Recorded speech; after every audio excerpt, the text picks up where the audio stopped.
अहिड़ा बि इंसान जेके नंगनि था मिसाल मुंहिंजे हिन काठोड़ जा वारसो, हिन मुंहिंजे कराची जा वारसो, हिन मुंहिंजे सिंध जा वारसो थी सघे। अॼु हिन मगरमच्छ ख़िलाफ़ असां हिते गॾु थिया आहियूं।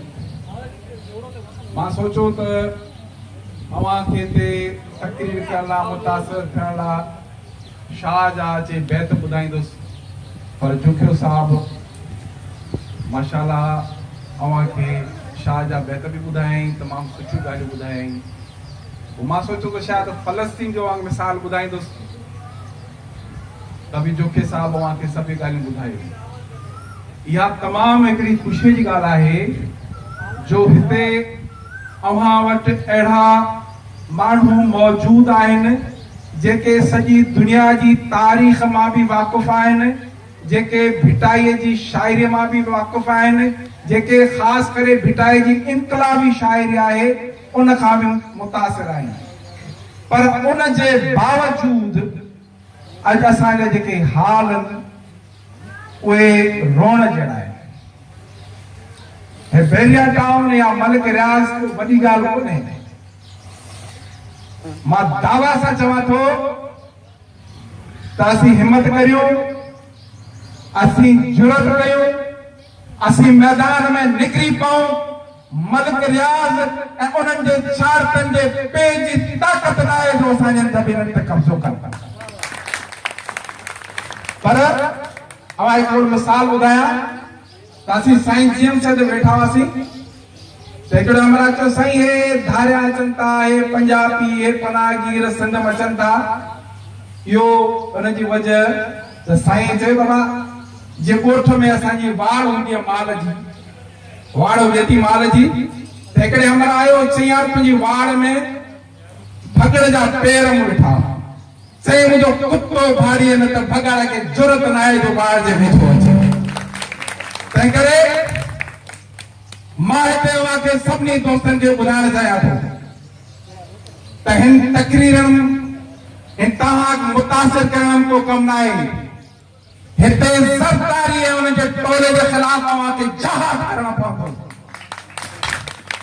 जिन असांखे खपाए छॾियो आहे, जिन असांखे विकिणी छॾियो आहे, जिन असांजूं ही आबादियूं अॼु बाग़ नज़र अचनि था, कसम ख़ुदा जो असीं ज्यादा ज्यादा 5 साल 10 साल जीअं रहंदासीं।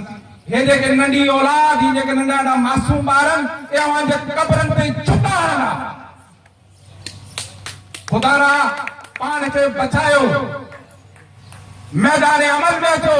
ही को मज़ाक न आहे। ये जेका असांजी कराची इंडिजिनस अलायंस आहे उनजी हिम्मत सां जुरत आज हिते असां हिनखे रोकियो आहे। अचे असांखे रसी विधी आहे, हिनखे मुड़ी विधी आहे। ही सॼी तव्हांजी कराची खपाए थो। मां तव्हांखे ॿुधाइण चाहियां थो त ताज़ो हींअर दोस्तनि ॻाल्हि कई आहे त मलीर जूं जेके क़यादतूं जिन लाइ रोज़ानो नचो था, दिला तीर विझा थी, उहे वञी ज़रदारी खे वाइदो करे आया आहिनि। अॼु मां हितां आयो सां त गुलशन सां मां रातो के मुंहिंजो यार मुंहिंजो गुलशन वारा हलाइजे हुजनि न हुजनि, मां हिते इस्लामिया होटल ते अचां थो जिते दोस्त मुतासिर आहिनि, उते गाॾियूं भरियूं पयूं हुयूं। पोइ ॿुधाईंदुसि सुभाणे तव्हां हाणे हलणो, दोस्त अचनि था। आयासीं त साईं जेको हमरा मुतासिर हो, जेको थाणनि में हो, जिन लाइ असां मुज़ाहिरो करण लाइ था निकितासीं, साईं यूसुफ मसीह खान सां उते वियासीं त को असांखे पाणी पीआरण वारो माण्हू कोन मिलियो। मूं चयो भाई अॼु प्रोग्राम जी तो ख़बर आहे? चंदा मुझे ना ख़बर, तव्हां तो ॿुधायां थो, हल मूंसां गॾु। चाऊं हूअं बि कोन हली, पर हिकिड़े जीअं सिंध वारो तोसी गॾु हलंदो, सुवाल मज़ा ताईं ॿुधाए छॾींदो त बाबा इहा अव्हांखे जुरत करणी पवंदी। अॼु हिकिड़ो यूसुफ मसीह खान चरियो आहे तारिक रोड ते 25 करोड़ जे बंगले में रहे थो, माशाल्लाह सुखी माण्हू आहे, हिनखे कहिड़ी परवाह आहे। पर साईं या हिकिड़ो क़ौम जी पंहिंजे हिन सिंध बचाइण जी जदोजहद आहे। हेॾा गुलशन कलमती आहे, डॉक्टर साहब वेठो आहे, यूनिवर्सिटी जो प्रोफेसर है। हे खालिक जुड़े जो साहब तव्हांखे ॿुधाया त उन दौर में इस्तीफ़ा ॾेई हिन सियासत में आयो जंहिं दौर में 1000 रुपया ॾिसण लाइ हिकिड़ो वॾो मसइलो हूंदो, 60,000 जी पघार खे गतणी हिन क़ौम जे लाइ मैदान में आयो। असीं सभु चेर आहियूं। मां लालू खे नाज़माबाद में रहा थो, मुंहिंजी त ज़मीन बि कान्हे, पर ख़ुदा रा असीं उन जे लाइ आहियूं।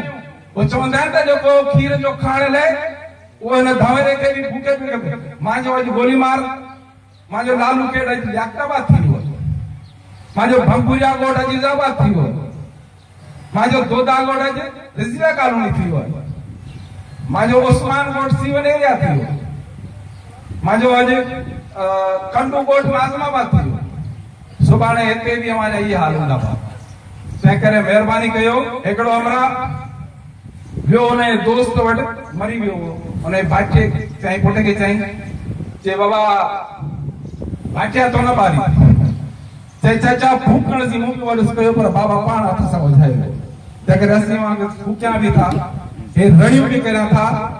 बाबा को वक़्तु अचींदो, कसम खुदा जो, ही तव्हां ॾिसो न जेको तव्हांजे एयरपोर्ट आहे सॼो चोखिया जो, भले वेठा हो हिते पासे में जेके कानूनियूं आहिनि उते तव्हांखे तलाशी जे बग़ैर छॾीनि कोन था। सुभाणे हिते आला वॾियूं वॾियूं बिल्डिंगूं हूंदियूं, दुबई अमेरिका खां वॾी तरक़ी हूंदी, पर हिते जोखिया न हूंदा, हिते बुरफत न हूंदा, हिते कलमती न हूंदा, हिते पालारी न हूंदा, हिते बिकक न हूंदा, त अमीर छा कंदा? मूं हिकिड़ी पोस्ट रखी आहे दोस्तनि पढ़ींदी पीपल्स पार्टी वारनि जे लाइ। बाबा ख़ासि करे पीपल्स पार्टी वारा सदा चयल ॿधी इलेक्शन लाइ अचो था। हे जॾहिं कलमती न हूंदा, ही जोखिया न हूंदा, ही पालारी न हूंदा, ये वहां के सवाती, ये वहां के अफगानी, ये पठान, ये पनागिर वोट कोन ॾींदा। पोइ कीअं असेंबली में वञंदा, कीअं वज़ीर चवंदा, कीअं डिस्ट्रिक्ट काउंसिल जा चेयरमैन चवंदा? बाबा खुदारा पंहिंजी धरती बचायो, पंहिंजी मां बचायो, जेको पंहिंजी मां जो न आहे कंहिंजो बि न आहे। आख़िर में मां हिते तव्हां सभिनी दोस्तनि खे चवंदुसि त दुश्मन चाहे केॾो बि सिंधिजो डाहे न सघंदो, नक्शो समझो किरंदो रहंदो, रत असांजो चवंदो रहंदो, जिए सिंध, जिए सिंध, जिए सिंध। दोस्तनि सां गुज़ारिश आहे त थोरो टाइम जो ख़्यालु कनि। हाणे आउं गुलाम मुस्तफ़ा बलूच खे गुज़ारिश कंदो अचे पंहिंजे ॻाल्हियुनि जो इज़हार करे। वक़्त जो ख़ासि ख़्यालु रखिजो। अञा ॾाढी दूर आहियूं।